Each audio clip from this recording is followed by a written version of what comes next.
तो चलिए आज हम लोग अपना पढ़ेंगे पाठ नंबर 13 जहां पहिया है। ठीक है, जहां पहिया है। अच्छा, आपने ये स्टोरी पहले से पढ़ी हुई है।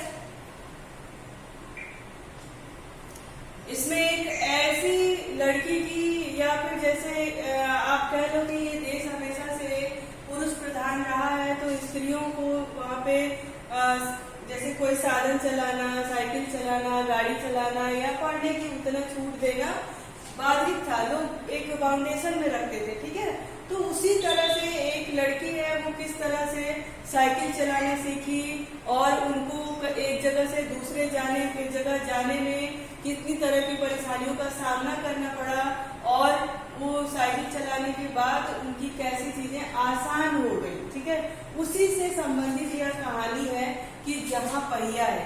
यहाँ पे जहां पहिया है का मतलब है साधन से, चाहे वो साइकिल हो, मोटरसाइकिल हो, रिक्शा हो, कार हो, जो हो।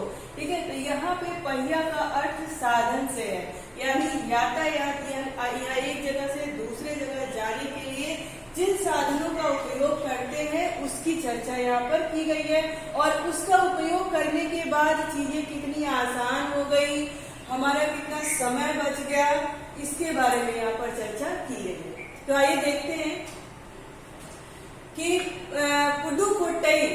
पुडुकोट्टई एक जगह का नाम है जो तमिलनाडु में है। ठीक है, तो साइकिल चलाना एक सामाजिक आंदोलन है। कह रहा है कि पुडुकोट्टई साइकिल चलाना एक सामाजिक आंदोलन है। कुछ अजीब सी बात है ना। देखिए, लेखक कह रहे हैं कि पुडुकोट्टई में, यानी तमिलनाडु के अंदर पुडुकोट्टई एक जगह है, वहां पर साइकिल चलाना एक आंदोलन की तरह है। यह कुछ अजीब सी बात है। लेखक कह रहे हैं ये तो कुछ अजीब सी बात है ना, लेकिन चौंकने की बात नहीं है। कह रहे इसमें आश्चर्य करने की बात नहीं है। पुडुकोट्टई जिले की हजारों नवसाक्षर ग्रामीण महिलाओं के लिए यह आम बात है। कह रहे पुडुकोट्टई में जो हजारों नवसाक्षर यानी नई नई पढ़ी लिखी महिलाएं जो है, यानी इसका पहला कहने का मतलब कि पहले के समय में उन महिलाओं को पढ़ने की भी छूट नहीं थी। वही कह रहे नई नई पढ़ी नवसाक्षर यानी नई नई पढ़ी लिखी महिलाओं के लिए, यानी जो नई जनरेशन थी उनकी बात करें, महिलाओं के लिए यह आम बात थी। अपने पिछड़ेपन पर लात मारने, यानी पुडुकोट्टई एक ऐसा जगह था जहां बहुत ही पिछड़ापन था, महिलाओं के लिए बहुत ही पिछड़ा था वो। तो कह रहे कि वो अपने पिछड़ेपन के लिए, यानी अपने जीवन में कुछ सुधार लाने के लिए उस पर क्या करते हैं, उसके अपने पिछड़ेपन पर लात मारने, यानी उसको टुकड़ा करके और आगे बढ़ने के विषय में सोचना। ठीक है, तो कह रहे कि वो अपने पिछड़ेपन पर लात मारने, अपना विरोध व्यक्त करने और उन जंजीरों को तोड़ने का जिनमें वे जकड़े हुए हैं, कोई न कोई लोग तरीका निकाल ही लेते हैं। कभी कभी ये तरीके अजीबोगरीब होते हैं। लेखक कह रहा है कि जो नवसाक्षर लोग हैं, यानी नई पीढ़ी जो है, वो जो पहले की जो दकियानुसी बातें हैं, है ना, जो जकड़न है, जो पिछड़ेपन की बातें हैं, उसको ठोकर मार के, उसको पीछे छोड़ के अपने लिए कुछ नया, उस जंजीरों से, उस सिचुएशन से बंधन मुक्त होने के लिए वे कोई नए नए तरीके जरूर ही निकाल लेते हैं। कभी कभी ये तरीके अजीबोगरीब होते हैं, कभी कभी ये कुछ ऐसे तरीके निकल आते हैं जो अजीबोगरीब है ना, उटपटांग सा लगता है, अजीब लगता है कि ये क्या तरीका है। ठीक है, फिर देखिए क्या होता है कि भारत के सर्वाधिक गरीब जिलों में से एक पुडुकोट्टई है। लेखक बता रहा, अभी तो यहाँ पे हम बता रहे थे कि पुडुकोट्टई तमिलनाडु में है, वहाँ पे किस तरह के आंदोलन छिड़े थे, किस तरह के महिलाओं ने अपने आप को और आगे बढ़ाने के लिए और डेवलप करने के लिए, प्रगति के रास्ते पर जाने के लिए किस तरह का व्यवहार किया। ठीक है, अब देखिए उसी को थोड़ा विस्तार से जानेंगे कि भारत के सर्वाधिक जिलों में से एक पुडुकोट्टई है। ठीक है, भारत के सर्वाधिक जिलों में से एक पुडुकोट्टई है कि ग्रामीण महिलाओं की स्वाधीनता,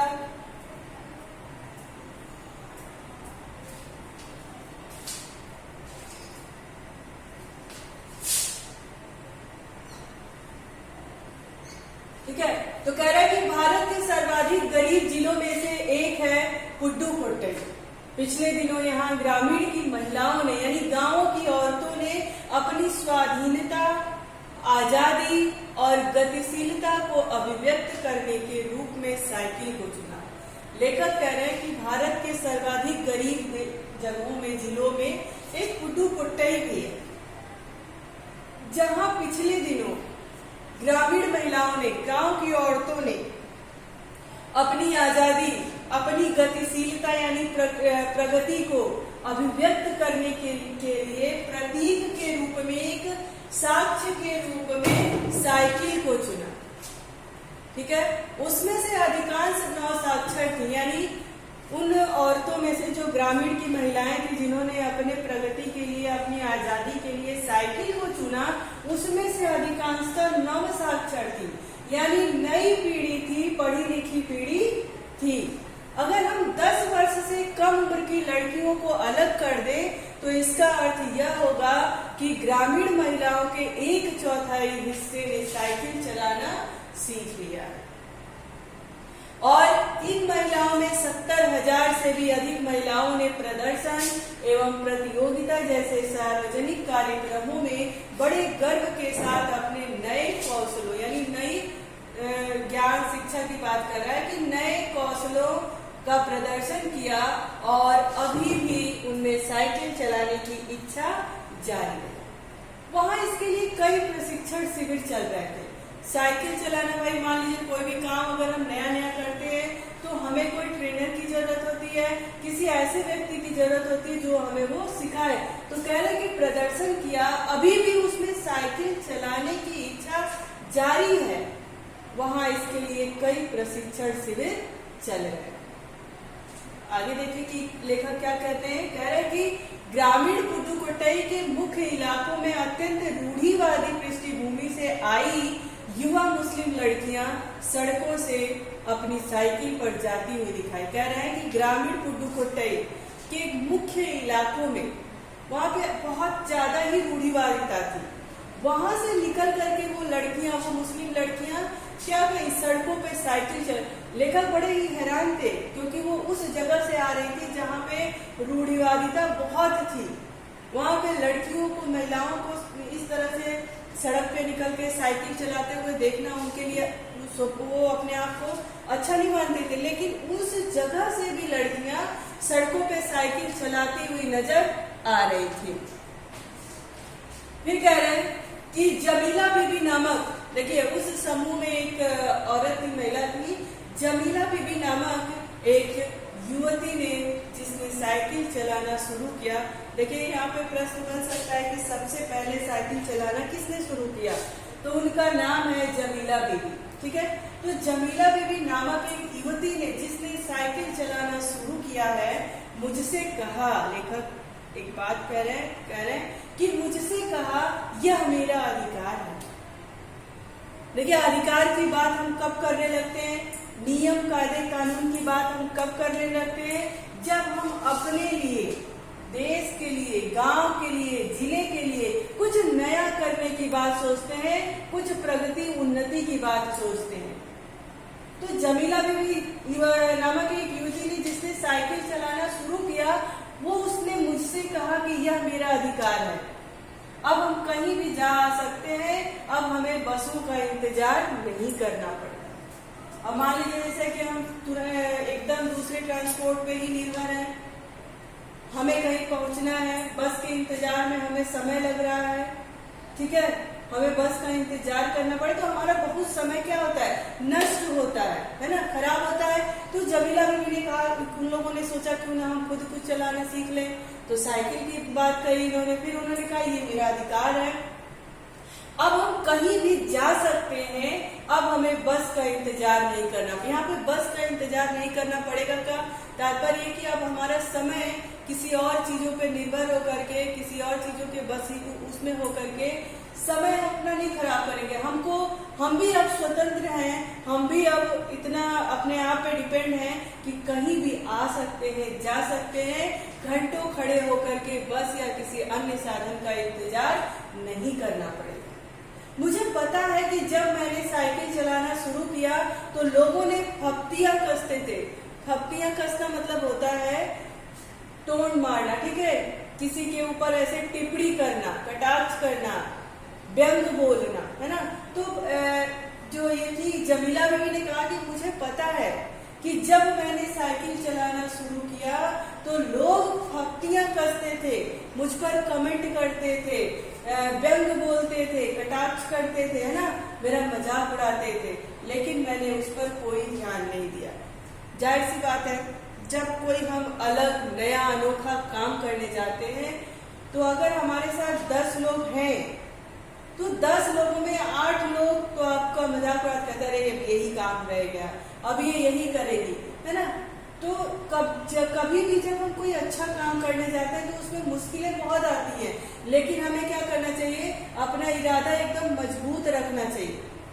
एक बार जो हमने फैसला लिया, यदि वो फैसला मेरा सही है तो उस पर हमेशा हमें डटे रहना चाहिए, चाहे लोग कितनी भी फप्तियां कसें, कितनी भी कमेंट करें, चाहे कितना भी आपको पीछे की तरफ ढकेलने की कोशिश करें।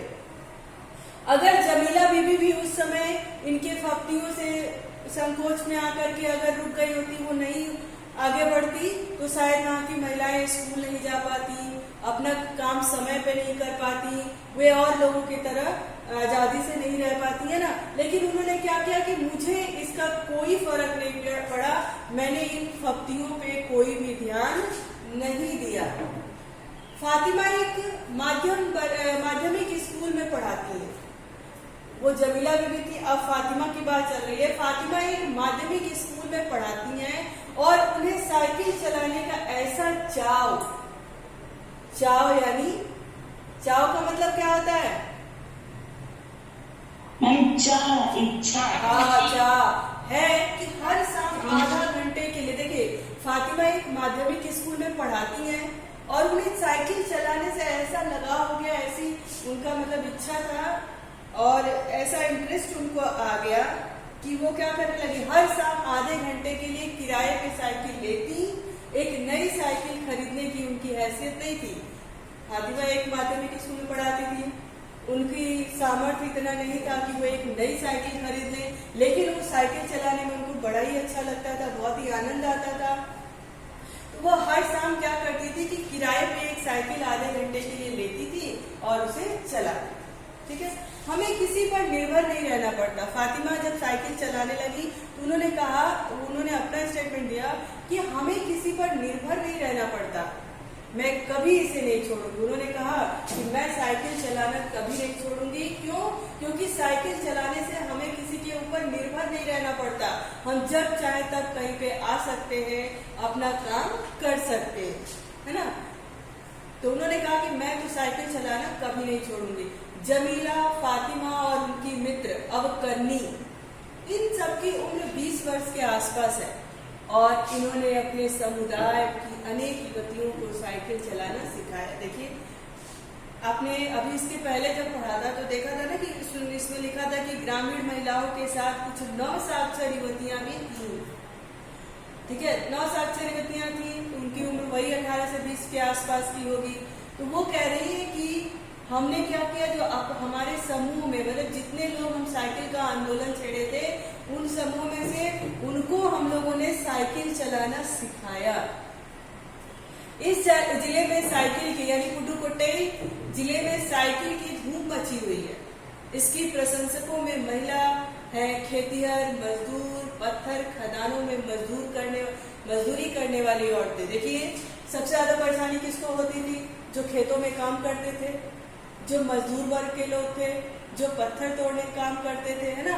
यानी मजदूरी करने वाली औरतें, काम करने वाली औरतें, अस्पतालों में नर्स का काम करने वाली, बालवाड़ी और आंगनवाड़ी की कार्यकर्ता, बेशकीमती पत्थरों को तराशने में लगी औरतें और स्कूल की अध्यापिकाएं जमकर साइकिल का इस्तेमाल कर रही थी। देखिए, जो भी वर्किंग है, जो भी काम कर रहा है, नौकरी कर रहा है ना, तो उन सबको एक जगह से दूसरे जगह पे जाने की जरूरत पड़ती है। ठीक है, लेकिन हाँ, तो उनको एक जगह से दूसरे जगह जाने की जरूरत क्या होती है? पड़ती रहती है। अब जब पड़ती है तो वो किसका इंतजार करेंगे? कई कई जगह ऐसे होते हैं, जाने पड़ते हैं जहाँ पे हम पैदल नहीं जा सकते, पैदल जा भी सकते हैं तो हमारा बहुत समय उसमें खराब होता है। तो एक समय में हम कोई एक ही काम कर पाते हैं, है ना। तो उसी समय को बचाने के लिए उन लोगों ने कहा कि अब हमें आत्मनिर्भर होना चाहिए, ये जो रूढ़िवादिता है इसको छोड़ना चाहिए, छोड़ के हमको कोई ना कोई ऐसा साधन अपनाना चाहिए जिससे हम अपना काम आसानी से कर सके और कुछ समयों में ज्यादा काम कर सके, है ना, कुछ समय में ही ज्यादा काम कर सके। तो उन्होंने ऐसा ही किया। ठीक, तो उसमें कौन से थे? जो मिलों में काम करते थे, स्कूलों में अध्यापक थे, आंगनबाड़ी में काम करते थे, लोगों के घरों में काम करते थे, पत्थरों को तोड़ करके उसमें नक्काशी बनाने का काम करते थे, खेतों में काम करने वाले मजदूर थे, है ना। तो वहाँ पे पुरुषों को तो आजादी थी साइकिल चलाने की, पर महिलाओं को नहीं थी। तो महिलाएं दूसरे पर डिपेंड रहती थी, तो वो अपना काम सही समय पर और कम समय में ज्यादा काम नहीं कर पाती थी। तो इसलिए उन्होंने क्या किया, साइकिल चलाने की बात सोची और एक समूह में एक आंदोलन, साइकिल का आंदोलन छेड़ा और वो साइकिल चलाना सीखी और अपना काम समय पर करने लगी। ठीक है, ग्राम सेविकाएं और दोपहर का भोजन पहुंचाने वाली भी औरतें पीछे नहीं थी। यहाँ तक कि जो गांव की सेविकाएं थी, यानी गांव में काम करने वाली थी, दोपहर का भोजन पहुंचाने वाली औरतें भी पीछे नहीं रही, वो भी साइकिल लेके चली। सबसे बड़ी संख्या उन लोगों की है जो अभी नव साक्षर हुई है। भाई देखिए, जो नई पीढ़ी है हमारी, वो नई नई सोच लेकर आती है ना, और अपने बातों से उसके फायदे और नुकसान को बता करके और लोगों को भी उसके लिए प्रेरित करती है। तो इसीलिए सबसे बड़ी संख्या उसी की थी जो नव साक्षर थे, यानी नई पीढ़ी थी, लड़कियों की जो नई पीढ़ी थी, जो पढ़ लिख करके तैयार हुए थे, उनकी बड़ी संख्या थी।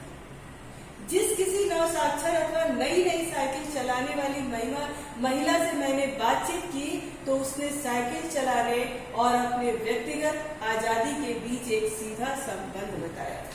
अच्छा, सही बात है कि नहीं? यदि मान लीजिए कि हमें साइकिल चलाना आए, यहाँ तो साइकिल की बात की है, पर किसी भी साधन की बात कर लो, आप स्कूटी चला रहे हो, मोटरसाइकिल चला रहे हो, कार चला रहे हो, प्लेन चला रहे हो, ठीक है। तो अगर आपके अंदर ये गुण है ना, तो आप किसी पे निर्भर होंगे? नहीं होंगे। आपको जब इच्छा हुई, जब आपका काम रुका, आप तुरंत उठे अपने साधन के साथ, चाहे साइकिल हो, चाहे रिक्शा हो, चाहे बस हो, चाहे जो भी है ना, और आप अपना काम करके चले आए। तो ये व्यक्तिगत आजादी हुई कि नहीं? यदि आपको अगर कुछ भी चलाने नहीं आता या फिर आपके घर से कोई परमिशन नहीं है कि नहीं, आप किसी के साथ ही जाओगे, खुद लेकर नहीं जाओगे, तो क्या हुआ? आप आजाद हो करके भी किसी के अधीन हैं। तो इसीलिए कहा कि साइकिल चलाने को लेकर के जो नई लड़कियों से बातचीत हुई तो उन्होंने सीधा सीधा यही कहा कि साइकिल चलाने और अपनी व्यक्तिगत यानी पर्सनल, अपने व्यक्तिगत आजादी के बीच एक सीधा संबंध है। सही बात है ना। फिर साइकिल आंदोलन की एक अगुआ का कहना है, अगुआ यानी जो नेता होता है हमारा, है ना, जो साइकिल चलाने के लिए सर्वप्रथम जिसने हमारे दिमाग में ये बातें डाली, तो उन्होंने कहा कि साइकिल आंदोलन की एक अगुआ का कहना है, यानी जो मेन था उसका कहना है कि मुख्य बात यह है कि इस आंदोलन ने महिलाओं को बहुत ही आत्मविश्वास प्रदान किया है। लेखक बता रहे हैं कि जो साइकिल चलाने का आंदोलन छिड़ा और उसमें जो सबसे पहली महिला थी, उन्होंने कहा कि इन सारी बातों को, व्यक्तिगत आजादी को देख करके अपने काम को समय पे करने, इन सबसे मुख्य बात यह है कि ऐसा करने से महिलाओं में आत्मविश्वास पैदा हुआ। आत्मविश्वास किस प्रकार का पैदा हुआ? वह अन्य लोगों के साथ कंधा से कंधा मिला करके काम कर सकती हैं, वह किसी पे डिपेंड नहीं है, वह आत्मनिर्भर है ना। तो इस तरह का आत्मविश्वास उनके अंदर जगा। फिर वो कहती है कि महत्वपूर्ण यह है कि इसने पुरुषों पर उनकी निर्भरता कम कर दी। प्रायः क्या होता है कि हम किसी पुरुष पे ही निर्भर होते हैं कि वही हमको ले जाएंगे तो मैं उनके साथ जाऊंगी, है ना। अब लड़कियां क्या कहती हैं, अब भैया अपने गाड़ी में बैठाएगा तो मैं ये काम कर पाऊंगी। तो जब हम खुद ही गाड़ी चलाना सीख जाएं, लड़कियां खुद ही गाड़ी चलाना सीख जाएं, तो भैया पे क्यों निर्भर रहें, है ना। तो उनके अंदर क्या होगा, कॉन्फिडेंस लेवल बढ़ेगा, उनकी आत्मनिर्भरता बढ़ेगी और दूसरों पे वो निर्भर है ऐसा कम होगा। तो वही कह रहे हैं कि और इसमें मुख्य बात, माथे चलाने वाले आंदोलन ने क्या किया, पुरुषों पर